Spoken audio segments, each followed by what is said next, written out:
So, Bobby, Overkill is back to Portugal and playing in Vagos for the third time. You played in other festival in Vagos, it was Vagos Open Air, now it's Vagos Metal Fest. Which memories do you have from your previous visits to Vagos and to our country? Well, I tell you, it's one of my favorite countries in Europe. And the last time I was in Vagos, I guess it's probably 7-8 years ago. I stayed for another week because I liked Aveiro, where we were. We had the hotels. I went out to the beach. Then I spent 3 days in Lisbon.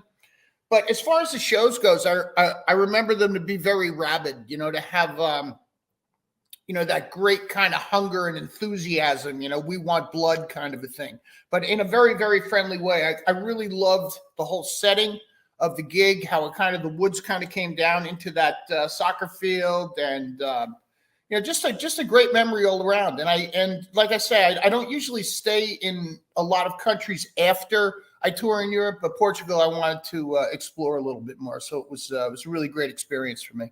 And from the other visits to Portugal, do you have any memories?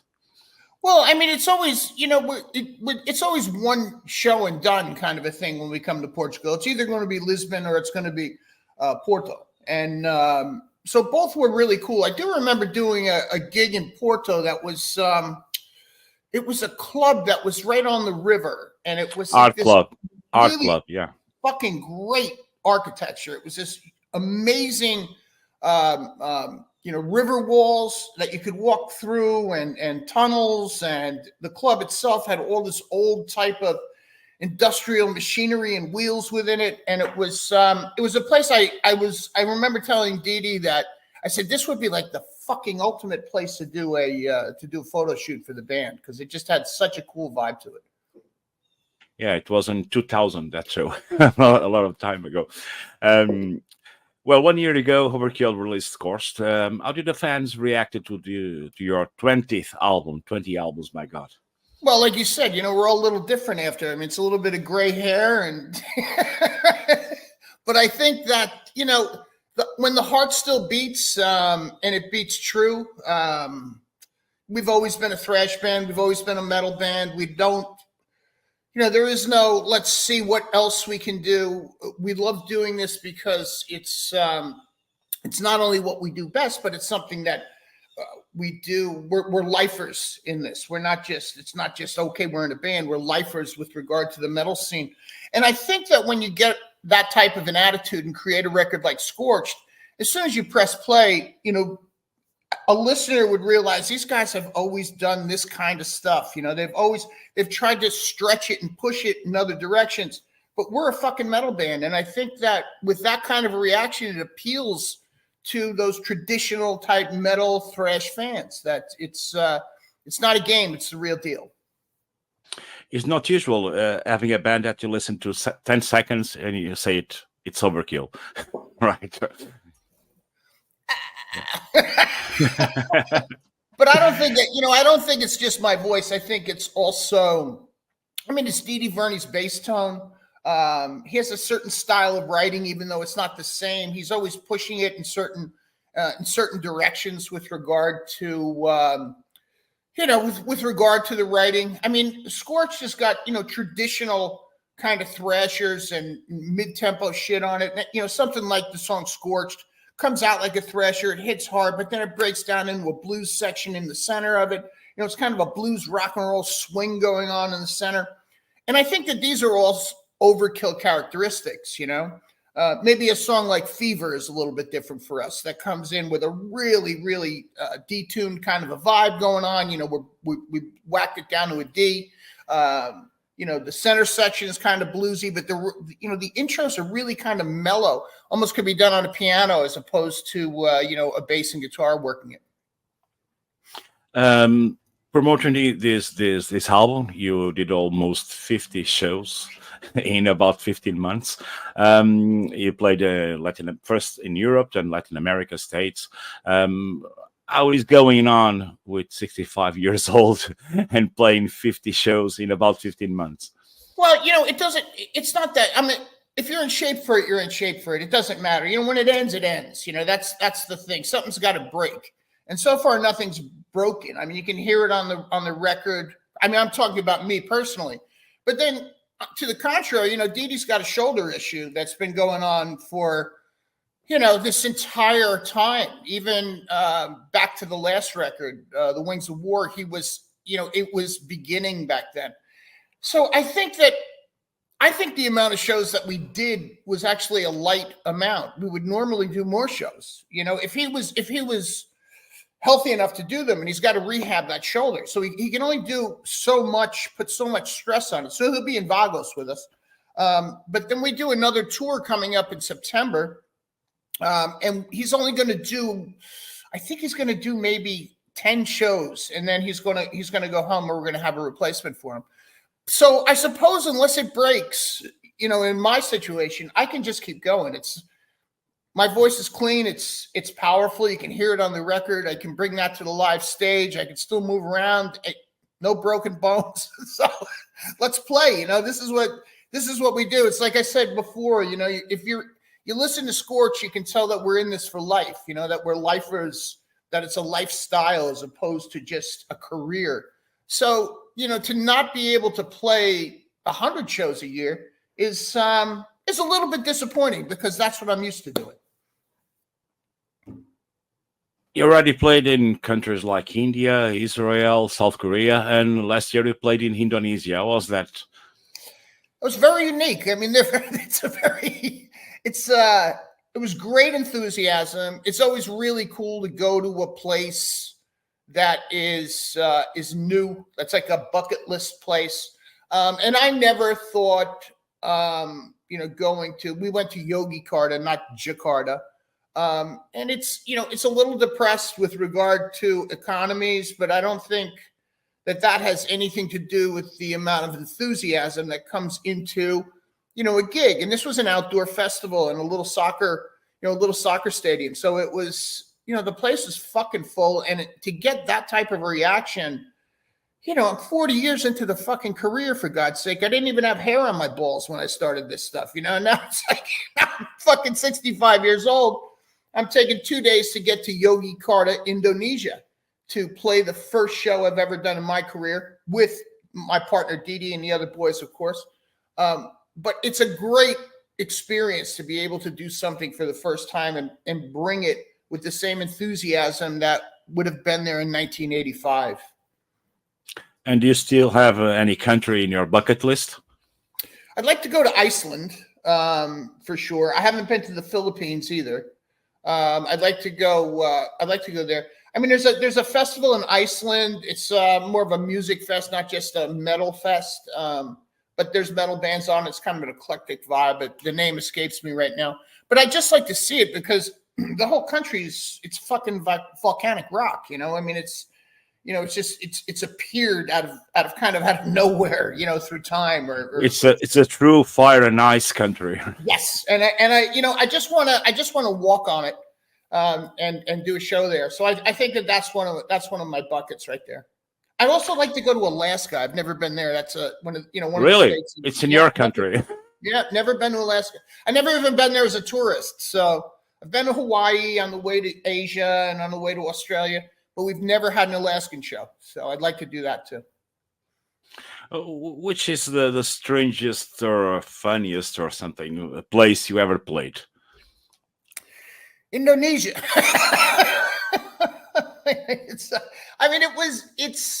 It's such a welcoming place. I mean, the people are just great. You know, I mean, don't get me wrong. And I, you know, when you sit, sometimes you get there, you've been traveling for a couple of days to get to a place. We tried to make it easier on ourselves. Probably the question you had earlier, hey, you're 65. Can you still do this? Yes. If I take 2 fucking days to get to Indonesia, not to fly straight in, you know, 30 hours on a plane, you're a mess afterwards for a couple of days. So we took like a day in Germany as like a halfway point, and then we connected in Singapore, and we had a few hours where we could sit in the bar and kind of relax. And then to Indonesia, and I was sitting around the pool, and I was talking to these big rats. They were coming out from under the pool, and I was like, "No, this is my beer. You guys got to go the fuck away from me." So that was kind of a unique experience, especially in a big 4-star hotel. What keeps you and DD going on with Overkill, with this fantastic career that you have with more than 40 years? Well, I think we value it. You know, to be able to do this is not something that you can take for granted at any time. You know, it's why we get, you know, someone like Colin Richardson to mix the last record, because we want and still believe that we are valid in the current day making new music. We're not just going through the motions. So I think it's, you know, for us, it's necessary to do the best product that we possibly can under the circumstances.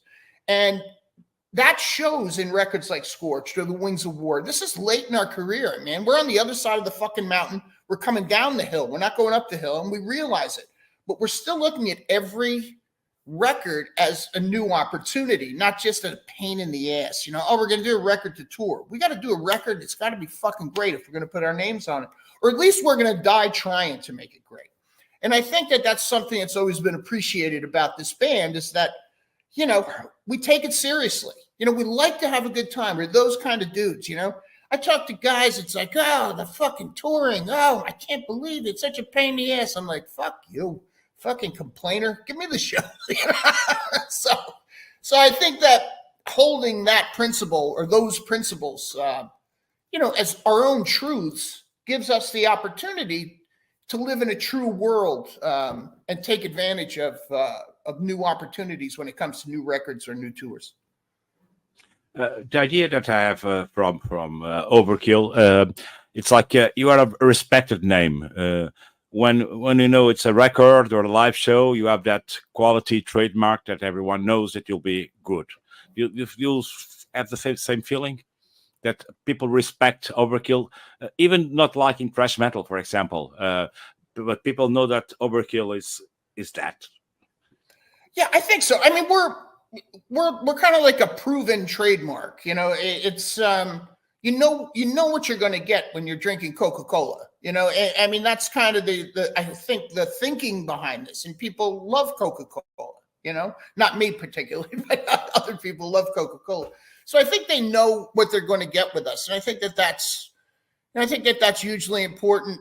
You know, from where I sit, because, you know, it's built over a 40-year period. We never hit the scene and became, you know, popular. We were part of a blossoming, growing trend in the 80s that was obviously started by, you know, the Metal Up Your Ass demo, for instance, or some of the new wave of British heavy metal. And, you know, we were part of that, and we were attracted to the punk of the era. The punk of the era and the new wave of British heavy metal. And we were part of that whole thing, and we put it together like many other people did. And we watched it grow. I mean, you know, obviously it didn't grow to the, you know, to the heights and fullness of 72 seasons, but for sure it's grown for us beyond our wildest expectations. So I think that's really part of this, you know, the whole understanding of why the band is accepted, you know, at a higher level, or as a proven product, or as a, you know, a proven band over a 40-year period. What can we expect from your show in Vagos on the 2nd of August?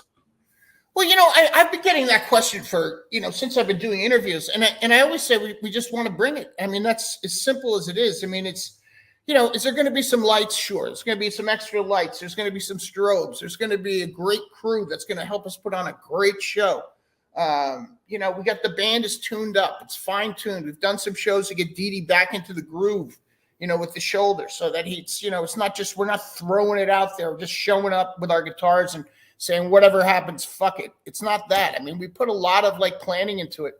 So, but bringing it is the most, you know, is the most important thing, is showing up with the, you know, with the right attitude to fucking knock people down, you know, to fucking say, hey, this is the way it was and the way it still is. You already mentioned that you'll plan to do another leg of your tour. Which are the plans for the rest of the year and for 2025? Well, there's a European tour that's, there's some festivals primarily over toward the east. I mean, there's some stuff in Turkey, and there's, I think there's some Czech stuff. These are both festivals. Be a German show here and there. I think we end in Italy. It's about 3 weeks. So that'll take us to the end of September. There's a festival we do called the New England Metal and Hardcore Fest. It's outside of Boston, Massachusetts, about an hour. But it's huge. It's just a really great underground fest.